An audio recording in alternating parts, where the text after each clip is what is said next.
Hello students, welcome to the English Learning Corner. Today we are going to recite the poem Prayer written by G.A. Mahjoor. Prayer means प्रार्थना यानी दुआ. Let us read the introduction of the poet. Pirzada Ghulam Ahmad Mahjoor, popularly known as the Poet of Kashmir, was born in 1887 and died in 1952 in Kashmir. This poem has been originally written in Kashmiri language and Professor G.R. Malik has translated it from Kashmiri to English language. Let us read the overview of the poem.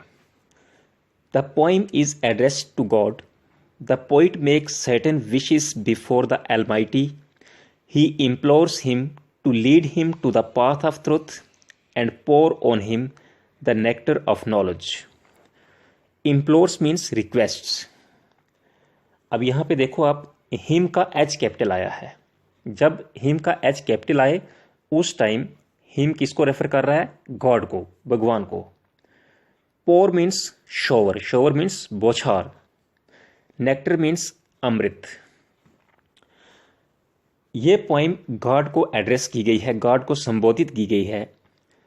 इस poem में poet almighty के सामने यानी God के सामने, भगवान के सामने कुछ अपनी ख्वाहिशें रखता है. वो गॉड से रिक्वेस्ट करता है कि गॉड उसको हमेशा सच्चाई के रास्ते पे चलाए और उसके ऊपर एक नेक्टर ऑफ नॉलेज की बौछार कर दे, यानी अमृत रूपी ज्ञान की बौछार कर दे. एक ऐसा नॉलेज गॉड उसको दे जो अमृत की तरह हो, जो पवित्र हो. He requests him to save him from sloth and infirmity. Being a firm believer in God, the poet asks his Lord to always keep him under his umbrage and protection. Sloth means laziness, यानी सुस्ती. Infirmity means weakness. Umbrage means shadow. Poet भगवान से request करता है कि भगवान उसको हमेशा सुस्ती और कमज़ोरी से बचाए, कि पोइट कभी सुस्त ना हो और पोइट कभी कमज़ोर ना हो जाए. पोइट का भगवान में, खुदा में एक पक्का भरोसा है. पोइट अपने लॉर्ड से कहता है, गॉड से कहता है कि गॉड हमेशा मुझे अपनी अम्ब्रेज में रखना, यानी अपनी शेडो में रखना, अपनी साया में रखना और प्रोटेक्शन में रखना. The poet does not bother if people betray or abandon him, but he cannot bear any kind of separation from his Lord. Bother means worry. Betray means to cheat. Poet कहता है कि लोग चाहे उसको छोड़ दें, पोइट को इस चीज़ की कोई परवाह नहीं, कोई फिक्र नहीं, लेकिन पोइट लॉर्ड से, भगवान से किसी तरह का सेपरेशन बर्दाश्त नहीं कर सकता. यानी पोइट भगवान से किसी भी तरह का अलगाव पसंद नहीं करता और ना ही बर्दाश्त कर सकता है. वो ऊपर वाले के बिना नहीं रह सकता. Let us recite the poem. Lord, you are my hope and trust, lead me to the way of truth. How long shall I live in ignorance, pour me the nectar of knowledge. Dwell means to live, ignorance means unawareness, pour means shower. Poet कहता है, Lord, हे भगवान, हे खुदा, तुम ही मेरी उम्मीद हो और तुम ही मेरा भरोसा हो. मुझे हमेशा सच्चाई के रास्ते पे चलाना. पोइट कहता है, मैं कब तक अंधेरे में रहूँगा, कब तक अज्ञानता में रहूँगा, जहालत में रहूँगा. मेरे ऊपर ज्ञान रूपी अमृत की बौछार कर दो, यानी मुझे ऐसा नॉलेज दो जो अमृत की तरह पवित्र हो. Lend ear to my wailing and please cure me of ills and pains. Be kind each moment to me, let me never feel in want. Lend ear means to listen, यानी सुनना. Wailing means crying. Please means appeals, प्रार्थनाएं. Poet कहता है कि मेरी चीखें और मेरी please यानी अपील्स, जो प्रार्थनाएं हैं, उनको ध्यान से सुनो और मुझे इल्स और पेन्स यानी बुराइयों और दर्दों से राहत दो, मुझे ठीक कर दो, मुझे मुक्ति दो. फिर पोइट कहता है कि मेरे ऊपर हमेशा तुम हमदर्द रहना, हर पल हमदर्दी बनाए रखना, ताकि मुझे कभी किसी चीज़ की कमी महसूस ना हो। वांट मीन्स कमी। Save me from sloth, infirmity and doubt, surcharge my heart with passion, zest and hope. Sloth means laziness, infirmity means weakness. Poet कहता है कि मुझे हमेशा सुस्ती और कमज़ोरी से बचाए रखना, मेरे अंदर कभी सुस्ती ना आ पाए, मैं कमज़ोर ना हो जाऊं, इसलिए मुझे शक्ति देना ताकि मैं अच्छे तरीके से अपनी ज़िंदगी जी सकूं। और पोइट कहता है कि डाउट यानी मैं शक भरी ज़िंदगी नहीं जीना चाहता। फिर पोइट कहता है कि मेरे दिल के अंदर पैशन, जेस्ट एंड होप यानी जोश, जज्बा और एक उम्मीद भर दो। Let me not ever chant the sleep-inducing tales. Let me sing the songs which infuse life into the dead. Chant means sing. Infuse means to fill. Poet भगवान से ये रिक्वेस्ट करता है कि मुझे हमेशा चुस्त बनाए रखना। पोइट कहता है कि मैं ऐसी गाथाओं को नहीं गाना चाहता जिसको सुन के नींद आने लगे। पोइट कहता है कि मैं ऐसे गीत गाना चाहता हूँ जिससे मुर्दों में भी जान आ जाए। Let me sing of that inspires people with love and causes all bitterness and hatred to vanish. Poet भगवान से कहता है, खुदा से कहता है कि मुझे इतनी शक्ति देना कि मैं ऐसे गीत गा सकूं जिससे लोगों में प्यार ही प्यार फैल जाए, और जितनी भी लोगों के दिलों के अंदर कड़वाहट है और हेटेड है, नफरत है, ये सब की सब खत्म हो जाए। मैं इतना अच्छा गाना चाहता हूं। You brought me to bloom with the earliest vernal breeze. Let not the burning heat of summer wither me grey. Vernal means relating to spring, यानी spring season से related. Wither means fade, यानी मुरझाना। Poet भगवान से कहता है, You brought me to bloom, यानी तुमने मुझे फूल की तरह खिला दिया है। जैसे फूल खिल उठता है, ऐसे तुम्हारी शक्ति से मैं भी खिल उठा हूं। और पोइट कहता है कि भगवान ने मेरे अंदर सबसे पहले शुरू होने वाली बसंती हवाओं यानी मौसमी जो मौसम बहार की हवाएं होती हैं उनकी ताजगी को भर दिया है। अब पोइट कहता है कि गर्मियों की तपती हुई हीट जो है वो मेरे जोश को ठंडा न कर पाए। पोइट कहता है, हे भगवान, हे खुदा, मेरे अंदर ताजगी को बनाए रखना, वो कभी ख़त्म ना हो जाए, मुझे ऐसी शक्ति देना। Like dew, how long shall I wait for the first flash of the sun? Awaken me with the flowers in the first stroke of the dawn. Dawn होता है डे ब्रेक। डे ब्रेक कौन सा होता है?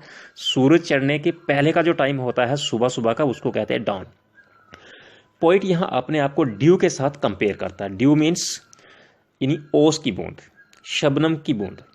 Poet कहता है कि ओस की बूंद की तरह कब तक मैं सूरज की किरण का इंतज़ार करता रहूँगा कि सूरज की किरणें आएंगी, और जैसे सूरज की किरणें पड़ने से ओस ऊपर उठती है वैसे मैं भी ऊपर उठूँगा। पोइट कहता है कि मुझे शबनम की बूंद की तरह नहीं बनना, मुझे उन फूलों की तरह बना दो, उन फूलों के साथ जगा दो जो सुबह सवेरे खिल उठते हैं, यानी सूरज चढ़ने से पहले जो फूल खिल उठते हैं, मुझे उनकी तरह बना दो। In form, I am a man. In substance, far from humanity. Subject me not to trials, shame not my human form. Trials means tough tests. Poet कहता है इन फॉर्म यानी शक्ल में तो मैं एक आदमी हूँ, लेकिन इंसानियत से बहुत दूर हूँ। मेरे अंदर ह्यूमैनिटी नहीं है, इंसानियत नहीं है। रियलिटी ये है कि मेरे अंदर इंसानियत बिल्कुल नहीं है। Subject me not to trials, कहता है हे भगवान, हे खुदा, मेरे टफ एग्जाम्स मत लो, मेरे मुश्किल एग्जाम्स मत लो, क्योंकि जो तुम मेरे एग्जाम्स लेते हो मैं उनमें फेल हो जाता हूं और इससे मेरी इंसानी शक्ल शर्मिंदा हो जाती है। Forsaken by man I and so they call me महजूर। People may desert me thus but you don't abandon me lord. Forsaken means abandon यानी छोड़ना, महजूर मीन्स छोड़ना, डिजर्ट मीन्स भी लीव यानी छोड़ना, अबेंडन मीन्स भी छोड़ना। पोइट कहता है कि लोगों ने मुझे छोड़ दिया है, इसीलिए वो मुझे महजूर बुलाते हैं, यानी उन्होंने मेरा नाम महजूर रखा हुआ है। पोइट भगवान से कहता है, हे भगवान, हे खुदा, चाहे लोग मुझे छोड़ दें लेकिन तुम मुझे कभी मत छोड़ना। क्योंकि पोइट कहता है कि इन लोगों ने मुझे छोड़ दिया है, मुझे इसकी कोई परवाह नहीं है, लेकिन हे भगवान, मैं तुम्हारे बिना नहीं रह सकता, तुम्हारे बिना मैं सेपरेशन को बर्दाश्त नहीं कर सकता, इसलिए मेरे ऊपर अपना आशीर्वाद बनाए रखना। Now let us discuss the poetic devices that are used in the poem. तो इसमें 2 पोएटिक डिवाइसेस यूज हुई हैं, simile and metaphor. What is simile? It is a figure of speech that is used to make comparison between two unlike things by using the words like or as। यानी जब हम 2 unlike चीज़ों के बीच में comparison करते हैं उसको simile कहा जाता है, और इसमें हम लाइक और एज वर्ड का यूज़ करते हैं। Example, he is brave like a line, यानी वो लाइन की तरह, शेर की तरह बहादुर है। हमने यहाँ लाइक का यूज़ किया। हम एज का यूज़ भी कर सकते हैं, he is as brave as a lion, लेकिन हमने लाइक का यूज़ किया। अब इस पोइम में सिमिली यूज़ हुआ है, like dew how long shall I wait for the first flash of the sun. यानी पोइट कहता है कि शबनम की बूंद की तरह, ओस की बूंद की तरह मैं कब तक सूरज की पहली किरण का इंतज़ार करता रहूँगा। तो इसमें पोइट अपने आप को ड्यू के साथ कंपेयर करता है कि जैसे एक शबनम की बूंद को ऊपर उठने के लिए सूरज की किरणों का इंतज़ार करना पड़ता है, तो पोइट कहता है कि मैं शबनम की बूंद की तरह ऊपर उठने के लिए कब तक सूरज की पहली किरण का इंतज़ार करता रहूँगा। नेक्स्ट है हमारे पास metaphor. It is a figure of speech that is use to make comparison between 2 unlike things without using the words like or as. तो ये भी क्या एक फिगर ऑफ स्पीच है जिसका यूज़ हम 2 अनलाइक चीज़ों के बीच में कंपैरिजन करने के लिए करते हैं, और इसमें हम लाइक और एज वर्ड का यूज़ नहीं करते, इसके बगैर करते हैं। सिमिली में हम लाइक और एज का यूज़ करते हैं, और मेटाफॉर में हम लाइक और एज का यूज़ नहीं करते हैं। Example, Karna is a lion, Karna शेर है। अब देखो, कर्ण सचमुच में शेर नहीं है, बल्कि कर्ण शेर की तरह बहादुर है। जो क्वालिटीज़ शेर के अंदर पाई जाती हैं वो कर्ण के अंदर हैं। अब हम देखते हैं कि पोइम में कौन कौन से मेटाफर्स यूज़ हुए हैं। द वे ऑफ ट्रूथ, जैसे पोइट ने कहा कि मुझे सच्चाई के रास्ते पे चलाना। अब ऐसा तो लिखा नहीं कहीं कि ये सच्चाई का रास्ता या झूठ का रास्ता, बल्कि एक मेटाफॉर है। सेकंड, ड्वेल इन इग्नोरेंस, यानी जहालत में रहना, अंधेरे में रहना। अब सचमुच में कोई अंधेरे में नहीं रहता। पोइट के कहने का मतलब ये है कि इस दुनिया से अनअवेयर रहना। तो पोइट कहता है कि मैं अनअवेयर नहीं रहना चाहता। थर्ड है the nectar of knowledge. Fourth है sleep inducing tales. Fifth is burning heat of summer. Sixth, first flash of the sun. And seventh is first stroke of the dawn. Thanks for watching.